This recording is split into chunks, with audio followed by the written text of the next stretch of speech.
Hey, it's Lauren, and I'm in a van right now. I'm in a van named Doris with the band Fivefold. I'd like to introduce you to all of them. This is Scooter, Matt Benny, Ryan Cheney, Derek. I don't need a last name. And Coco. I wanted to discuss what we're doing here tonight. You guys are opening up for 10 years. Yes. How excited are you guys? Stoked. Pretty stoked. So excited. How? I'm so excited right now. Wait a minute though. Like, how many times do you guys get the opportunity to open up for national bands? It's not very often. I mean, we've done it a couple of times, but it's a huge deal for us because most of the bands we've opened up for are bands that we look up to. So to remember yourself and looking up those bands and then playing with them on a stage is definitely weird. I remember when I was like 17 or whatever, I heard Wasteland, and I was like, dude, this song is amazing. I love this. Yeah. Who started the band? Me and our guitarist who passed away, Jesse, we kind of started jamming together and just playing around. Then he's like, oh, I know this guy at my school, he's an awesome guitar player, we should play together. I'm like, okay, cool. And then that's when Matt stepped in. And then we were like, dude, we need a vocalist. And I was playing at a church camp. And I saw this weird looking guy from across the field. Dude, it was true. Man, it was true. And I was going over there. Did you have the beard? No. I had wavy, curly, afro Harry Potter glasses. Oh, and I thought I was so cool. And then I walked over there and heard his voice, and I was like, dude, I dig this. And like, yeah, exactly. And I was like, dude, you got it. Where do you live? And he lived like 15 minutes from us. I was like, you got to come play with us. And he was like, yeah, let's do it. And then, so we had 4 people, and we just needed a bass player. And Matt was taking guitar lessons from a guy who was a phenomenal bass player. And that's how we got started. Yeah, you guys are all from Festus? No, kind of scattered. It's only me. Just you, Arnold, right? Arnold. Troy. I'm in U City now. U City now. Freshly moved. Now. Where do you guys practice at? Where does all of this happen at on the week? Like, do you practice weekly? What happens? We practice twice a week. We practice for like 6 or 7 hours on Sunday and then 3 hours on Wednesday at a bingo warehouse. Actually, the bingo that you daub. Stamps. That bingo. That was like the most inappropriate hand gesture. Yeah, it was. right above Jake's head. Right above Jake's head. I have the album The Story. I dig it a lot. Cool. And you have another album coming up, release date October 19th. Yep. Talk about that, like the CD release, like what's the story behind that? I guess what happened was this local producer, Matt Amelong, we'd heard some of his stuff. He did a band called Wild Tiger, and they were kind of big a couple years ago. And so that's how I heard of his work, and so we contacted him and we're like, okay, let's go check him out, let's do one song, see what happens. So in the process of all of that happening, our former bass player decided to step down at the band, for personal reasons. It wasn't anything like he didn't want to play music, he was just getting married and this and that. Yeah. So he proposed the idea of, let's record all these songs that we wrote. And it's just 6 songs, it's just an EP, so we're like, all right. He said he was going to pay for half of it, so we're like, okay. You know what? No more talking, let's do this. You go ahead and get married, that's awesome. All right, so you guys are super goofy dudes, but your music is not goofy. What is the deal with that? Ryan's lyrics forever Y'all have don't been blame this on me. They've always been about real stuff.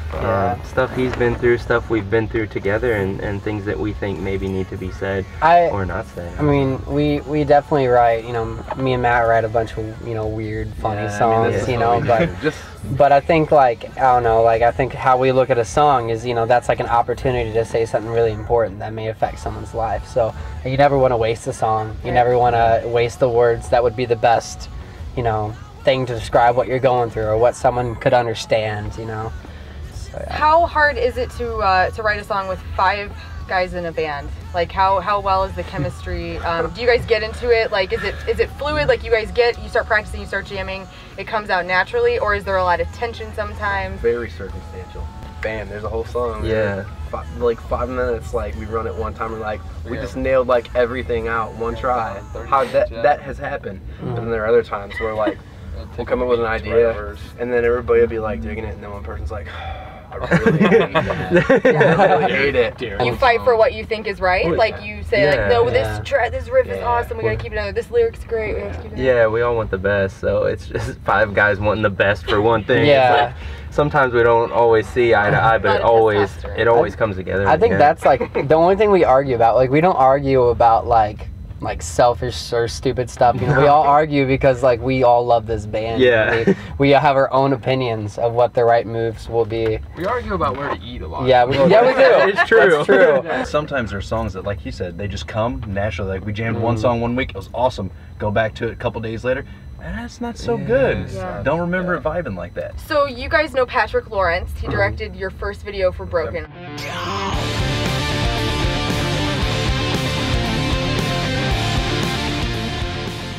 Great video. The song is pretty it's a pretty heavy song, but who's acting in that? That's all friends in that whole video? Yeah. Sort of. Friends and one of the guys in there, he was kind of supposed to be crew, and then it was like, you're acting. And he's like, okay. And he's directing your next video, right? Yeah. You only have, this will be your second video, right? When is that song and video coming out? The video, I mean, that'll be like Video's early gonna October, be, right? Yeah, It'll be. We're definitely gonna release it before we release this EP. What would you compare? Who would you compare your sound to? I listened to you guys and I got some Shinedown out of you guys. I got some Chevelle out of you guys. Who do you guys look up to so much that you would like be super honored to be compared to that you are Dude, influenced by? we're all so different with our music let's styles. I mean, That's, maybe like man. one band per one of you. I've been listening to a lot of A Day to Remember and Mumford and Sons. Yeah. You're gonna say it. I was like this. no. But then pretty it good. doesn't compare to what we write at all. But Right. Memphis May Fire and Amber Lynn. I'd say a lot of my influences, it just comes from 90s cheesy pop music. Honestly. Like Matchbox. Straight up, dude. I dig That's that. his jam. Goo Goo Dolls. Yeah. Oh, Third Eye man. Blind. Oh, yeah. yeah. Totally. Third Eye Absolutely. Blind. That's what I'm all Oh, yeah. about. Dude, they're still rocking. I saw them play Free, what was it, last 4th of July or whatever, and I was like, Yeah. they still think that they like have hot bitches like out back. Yeah. Derek Husky, what about you? Oh, I mean, I listen to heavy stuff and light stuff. On the heavy side, I'd say Memphis May Fire. On the lighter side, I'd say like the Rain Akendo.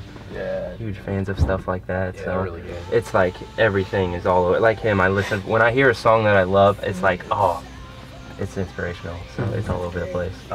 Just Deftones. Give Favorite me band. this. Give me this right now. They're my favorite Still band in the love whole Deftones. damn world. God. The whole damn world. Oh. Lady Gaga too. The whole damn world. Lady Gaga? Don't let Dude, him fool you. He listens to Gaga. all have the you, time. Coco did something right. as a chick that has been kind of burnt out on music for a long time, I'm really burnt out on some music these days. And it's very refreshing to hear you guys. I know that you're from St. Louis and that you guys have a goofy personality and you've been through many bassists and changes, but you guys are still going, and I think that that's awesome, and I am happy that I'm in your Doris fan with you and able to interview you guys. And Thank you. Give Thank you, you. That's give you awesome. some like love, because it's for real. Like, Thank you you guys very really much. kick ass. We appreciate it. October 19th, new EP release from Fivefold. October 19th, here at Pops. You have to come out. How much are tickets? $5. $5. That's a foot long or a ticket. That's your choice. If you want to check out Fivefold, you go to fivefoldband.com. They're on Facebook, Twitter, Instagram, all that cool stuff. Really fun, goofy guys. I think you'll enjoy it, especially if you're like me and you're in a rut and you need new music, local music, support local. Fivefold. Thank you. The darkness that you know, it's not your home and you're not alone.